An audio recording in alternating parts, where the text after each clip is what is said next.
Prévenir certaines maladies par la vaccination, c'est ce à quoi s'attelle le ministère de la Santé et ses partenaires. Encore, faut-il que ces vaccins soient bien conservés pour offrir aux populations des soins de qualité.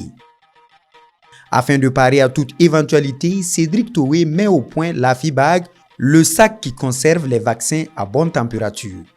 L'Afibag, c'est un équipement de transport et de conservation des vaccins, en gardant en priorité les normes de l'OMS, qui sont conservées à température entre 2 degrés et 8 degrés, et les conserver tout le long des trajets qui partent des zones urbaines vers les zones rurales. Une démo un peu plus pratique, donc tout est OK.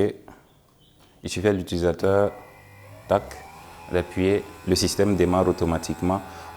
Vous allez voir juste en bas tout ce qu'il y a comme gestion de la température du système, que ce soit le système en lui-même et le caisson qui est juste en dessous du système.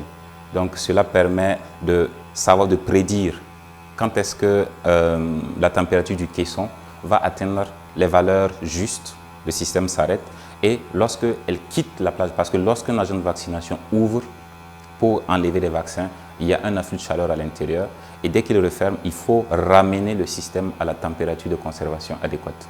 Donc voici à peu près ça. On a l'application mobile aussi qui permet de gérer, et l'application web pour ceux qui sont beaucoup plus dans les bureaux pour faire la télégestion. Ce qui permet aux promoteurs des campagnes de vaccination, que ce soit OMS, UNICEF, Gavi, de pouvoir suivre à distance l'évolution des agents de vaccination sur le terrain. Cela permet de vraiment s'assurer que cette partie de la population a été vaccinée et avec des vaccins dans la bonne plage de conservation. Et pour ce suivi, l'Afibag est dotée d'une technologie de pointe. Nous avons essayé pour chaque partie, essayer d'apporter la meilleure technologie qu'il y a. Nous avons ajouté une technologie de géolocalisation. Nous avons ajouté une technologie qui part de la 4G jusqu'à la 2G. Vous pouvez utiliser l'équipement dans les zones urbaines comme dans les zones rurales.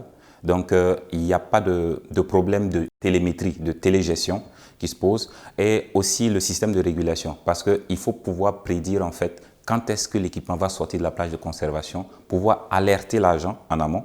Et aussi, nous avons ajouté un panneau solaire pliable, ce qui permet à l'agent, s'il est dans une zone où il est coupé d'une source d'énergie, de pouvoir recharger le système et de continuer sa campagne de vaccination.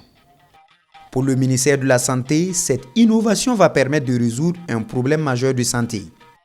Le Afibag, pour ce que j'en sais, c'est une opportunité pour nous d'avoir des sacs qui nous permettent d'avoir nos vaccins aux températures idéales, c'est-à-dire entre plus 4 et plus 8 degrés, pendant 96 heures, ce qui est très intéressant pour les agents de santé qui se déplacent dans les zones d'accès difficiles pour aller vacciner les enfants. Et c'est un dispositif qui permet également de monitorer la température des vaccins en temps réel. Donc ça nous permet de dire de manière certaine que nos vaccins sont bien conservés. Les perspectives, nous avons fait un voyage d'études à New York où nous avons travaillé avec un designer, un model maker de LaGuardia Community College pour optimiser le design en termes d'utilisation par l'agent de vaccination et en termes aussi de poids. C'est pouvoir avoir un équipement qui, même s'il a un certain poids, n'est pas totalement ressenti par l'utilisateur.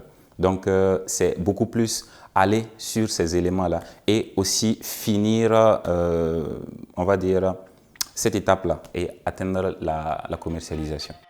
La promotion de l'Afibag permettra donc d'atteindre le 3e objectif de développement durable, à savoir une santé pour tous, quel que soit le lieu géographique où l'on se trouve.